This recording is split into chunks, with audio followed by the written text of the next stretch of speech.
Okay, folks, here we are, episode 3 of the ongoing saga of the SWIFT Grant Initiative. The funding that is available to 3 states so far: Louisiana, New Jersey, and Mississippi. And it looks like the next round will be for Florida. But this is for my family of Mississippi, my adopted family. So this episode's going to be a bit cryptic. It's going to be bait, let's just say it, because I'm not going to give names, but this is for the people that I know are watching it. So once again, I'm going to tell you, in Mississippi, Tim Ladner is your champion if you're in his district. He will fight to his last breath for you. I also have some really amazing people in Bay St. Louis on the council that are fighting for this as well. I also have some people in Bay St. Louis that are fighting against this. So what's happened is, and I want you to know, this journey for me happened, it really started in November of 2021. It took traction in April of 2022. And now the monies that were designated for me and one other citizen of Bay St. Louis has been sitting in wait, being awarded after all that work and all that expense to get that grant pushed through. It's been sitting there because Bay St. Louis won't step up.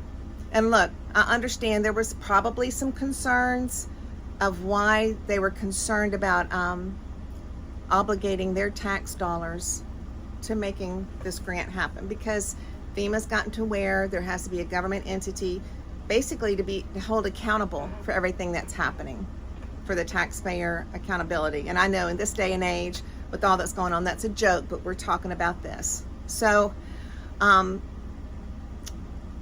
city of Bay St. Louis sent out 12 questions after the award letter to MEMA. MEMA sent back 12 answers. Now Clayton French is the director. And if you want to know who heads up Bay St. Louis, you can look it up, because I'm not going to name names this video. Not this video. So we got the answers back. And I believe it was question 8. Wanted to know about where the monies, how they would be transferred. So the city of Bay St. Louis had 2 options. One, to where they would pay as the bills came in for raising the house, and they oversaw the construction, make sure it was up to code, which it has to be. And then they would submit that for reimbursement to MEMA, and then MEMA would facilitate the funds back. Now granted, we all probably dealt with FEMA, and I don't know, this is my first time with MEMA. I'm sure that like any other government entity, the wheels can grind pretty slowly. So I understood that concern. But another option in answer 8 was that the city of Bay St. Louis could just be a pass-through. Basically, they're accountable. They're holding us accountable to do what we're supposed to do, which I understand that too, and I applaud that. Then I was told by the city of Bay St. Louis that no, we can't even be a pass-through because of Section 66 in the Mississippi Constitution. They said it could be inferred that although it's a grant, that maybe it's a donation and they could get in trouble. Okay, so months go by, and my champion, Representative Tim Ladner, issued emergency legislation through local and private legislation to basically give Bay St. Louis coverage to allow this to happen.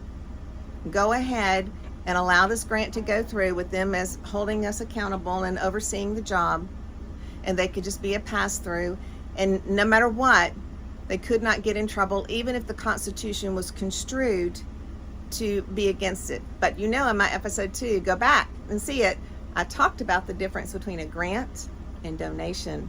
So I'll let you go look that up. You can check it out, episode 2. So with that being said, that took care of everything, every concern that had been thrown and roadblocked to us going through this for 2.5 years now. So now we're at the end that the Mississippi legislation is about to retire, go for recess, I believe is the term. They won't be back in until January. So we had to have the Capitol, I'm assuming the governor's office, let them know, let Tim Ladner know, because it did go through committee and it passed this legislation to give Bay St. Louis the permission to do this for these 2 addresses and basically cover them with no repercussions available to them. So that was going to go through. It looked like everything was clear sailing. The Capitol came back and said, we do need a full unanimous resolution stated by the city that they are going to go forward with this. Okay, I called all my councilmen, bless their hearts, on a weekend, but they were great to talk to me, and they agreed that they would be happy to do this and review this and push through this resolution, because now we have the ability to go with just pass through to where the city of Bay St. Louis doesn't have to put out 1 red dime on this. Well, now, today, yet again, I get word, and this is where I'm not going to share names yet, but I get word from several insiders that word has been put out to a certain other representative to kill this legislation. You know who you are, and the people that actually demanded that he kill this legislation, you know who you are. I'm hoping that we can all still come together, because this is the bottom line. If you have FEMA flood insurance and you've ever flooded and you have FEMA flood insurance, you are eligible for this grant to raise your house. Did you know that? Did you know that the city of Bay St. Louis doesn't want you to know that? And I'm sure there's other counties and cities that don't want you to know that because they're worried that it'll dip into their coffers. But here's the thing. They can just act as a pass-through entity. They don't have to put up the money. But even with all of that,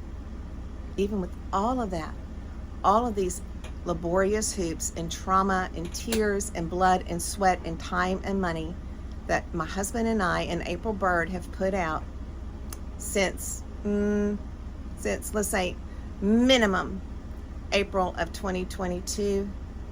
Now even though they have all of the things that they said they needed, and it's all right there, and all they have to do is go, okay, that's good.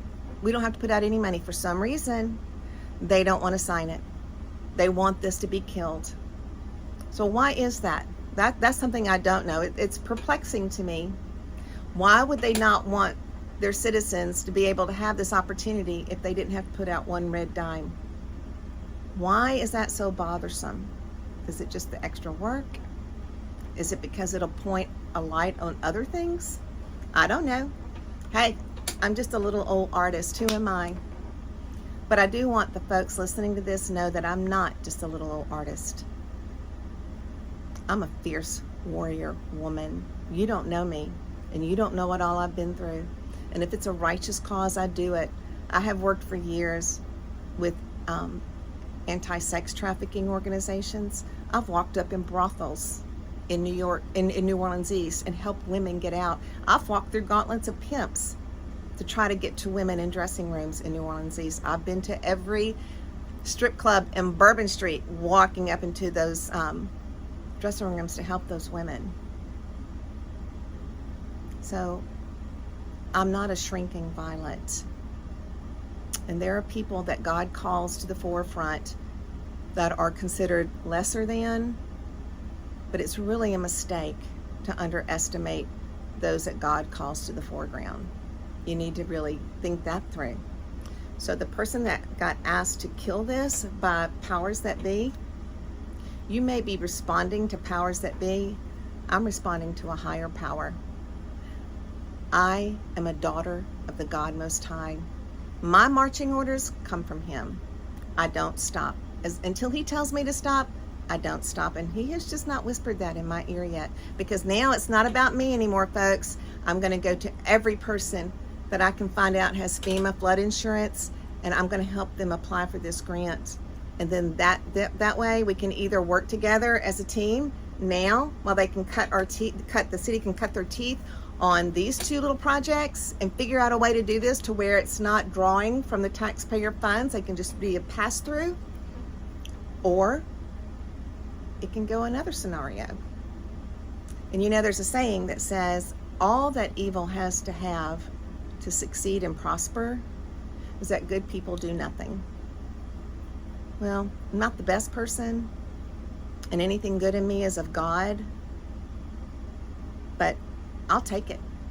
I'll be that person, and I will be that voice, and I will be that advocate. My name is Tammy, T-A-M-I, Curtis Guy.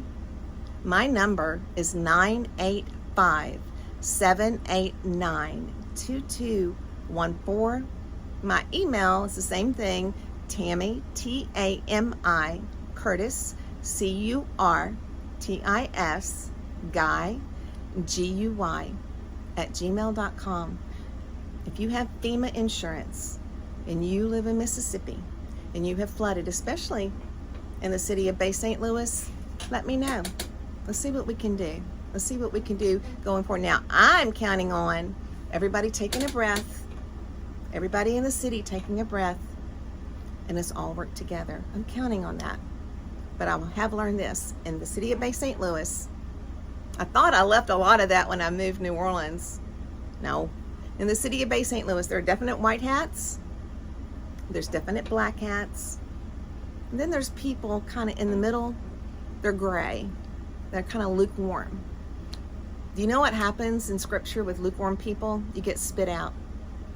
So remember that. And also, my husband gave me this phrase, and I just really appreciated it, because in chess, the knight and the queen control the king. So who in this city is the knight? Who is the queen? And who is the king? I'm praying that the next drop I have, that we've all worked together, we've all taken a breath, and we all want to work for the good of the people. That's my prayer. That's what I'm hanging on, and I'm praying for that. If not, there's a thing called righteous wrath. Okay, talk to you later. Bye.